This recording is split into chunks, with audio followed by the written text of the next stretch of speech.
Graça e paz, Deus abençoe a sua vida em nome do Senhor Jesus Cristo. Acompanhe-me com a sua Bíblia em nome do Senhor Jesus Cristo. Irmãos, a dica de hoje, a palavra de hoje que temos é a respeito da ministração da Santa Ceia. Nós entendemos que todo culto tem a sua liturgia e o texto bíblico não nos deixou uma liturgia correta a respeito de culto quando nós vamos olhar para o Novo Testamento, como faz diretamente, cada coisa no seu mínimo detalhe. Mas o livro de Malaquias vai nos ensinar a respeito de um culto, o que se faz de um culto que agrada a Deus e o que se faz de um culto que não agrada a Deus. Então, se você precisa de mais clareza a respeito deste termo chamado liturgia, procure, estude e você vai compreender melhor o que eu quis dizer com liturgia. O texto bíblico que nós sempre usamos é o texto de 1 Coríntios, capítulo 11, versículo 23. Pois lhes transmiti aquilo que recebi do Senhor. Na noite em que foi traído, ele tomou o pão. 1. É necessário transmitir o que foi recebido. 2. O que você recebeu. Você precisa compreender que aquilo que ensinamos, aquilo que aprendemos, é o que vamos ensinar, é o que vamos transmitir a outro. Entenda o contexto. 1 Coríntios capítulo 11, versículo 17. Nas instruções a seguir, porém, não posso elogiá-los, pois, quando vocês se reúnem, fazem mais mal que bem. Esta é a tradução NVT, ou seja, o contexto deste capítulo está nos ensinando que Paulo está ensinando novamente uma igreja que já havia aprendido o que era a Santa Ceia do Senhor. Nos ensinamentos que o apóstolo Paulo os estava ensinando, agora não podia ele elogiar os irmãos na sua atitude. Nós vemos que no começo o apóstolo Paulo começa elogiando a eles. Ele não elogia a igreja de Corinto agora neste momento, mas vamos entender por qual motivo.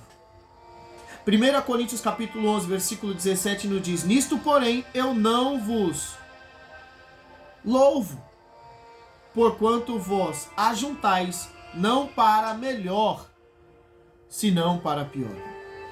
Primeiro, o motivo em que eles estavam fazendo o ajuntamento não era para o melhor, não era para o bem de todos, não era para comunhão. Então você vai entender que primeiro, Santa Ceia é comunhão. Não existe Santa Ceia sem comunhão. Nas instruções a seguir, o apóstolo Paulo não pode os elogiar, pois eles estavam se reunindo para mal e não para o bem.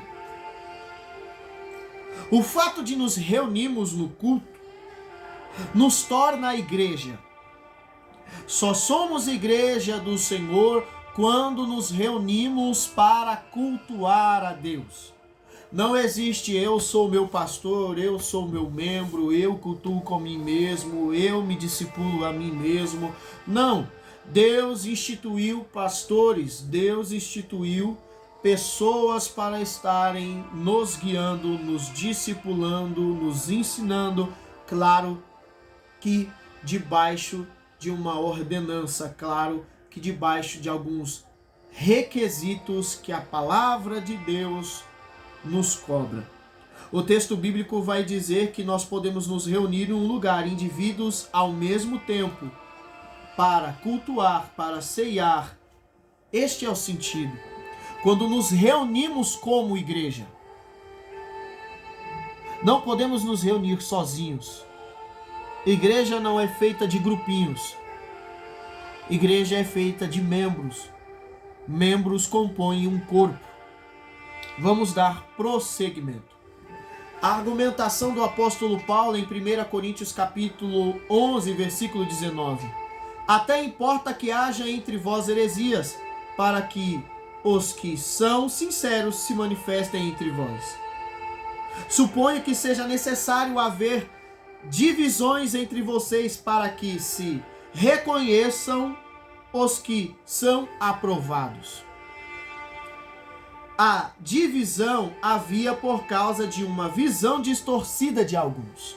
A divisão dentro desta Santa Ceia, que nós estamos falando de ceia, a divisão aqui era algo ao qual distorcia a visão de alguns, era fruto da visão distorcida de algumas pessoas. Isso demonstrava por suas atitudes que as ações durante a ceia e o culto. Isso demonstrava no meio do culto deles, no meio da Santa Ceia que eles estavam ali fazendo, era o culto ágape, onde eles se reuniam, traziam alguns manjares, alguns alimentos e comiam. Simplesmente nós vamos olhar no contexto que algumas pessoas saíam dali bêbadas, empantufadas, e outras pessoas simplesmente eram humilhadas por serem pobres e não terem nada, e por isso não se alimentavam. Se você ler o contexto do capítulo 11, você vai entender isso. O que define esses nossos encontros como igreja são os bons e ruins. É o efeito em nós, seus relacionamentos, uns com os outros e com Deus. Esse nos torna especialmente evidente na ceia do Senhor. O que se define os nossos encontros como igreja, se são bons ou se são ruins, é o efeito em nossos relacionamentos uns com os outros.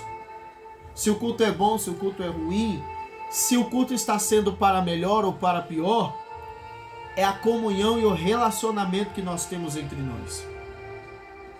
Grandes motivos de divisão nas igrejas: falta de unidade entre líderes, falta de ser cheio do Espírito Santo, falta de amor, falta de obediência, falta de ortodoxia. Palavra meio complicada, mas havia divisões porque alguns mantinham a autoridade da palavra, outros não. Nunca devemos nos dividir por assuntos secundários. No essencial da unidade. Todos somos um e somos a igreja. Não existe eu, mas eu. Sim, nós. Nós somos. Não existe eu sou a igreja. Nós somos a igreja.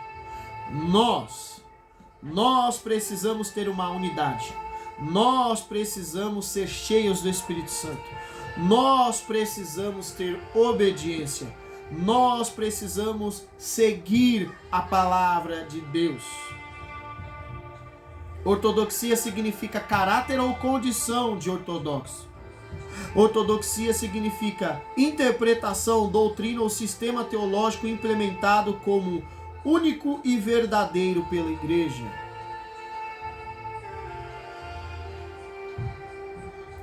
Ortodoxia é aquilo que você, a igreja de Deus, ortodoxia é aquilo que a palavra e que nós implementamos como aquilo que vamos fazer no culto, como aquilo que vamos pregar, como aquilo que vamos ensinar.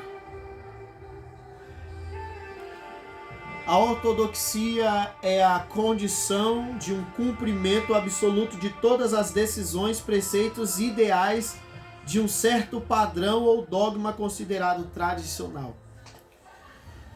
Se você entende a palavra de Deus como o seu livro de vida, de regras e de conduta, você vive a ortodoxia desta palavra. Se não agirmos de acordo com o que aprendemos, porque o apóstolo diz: aquilo que eu aprendi foi o que eu vos ensinei, nem ministramos da maneira que aprendemos, isso não condizer, e se isso não condizer com a palavra, com o que a Bíblia nos ensina.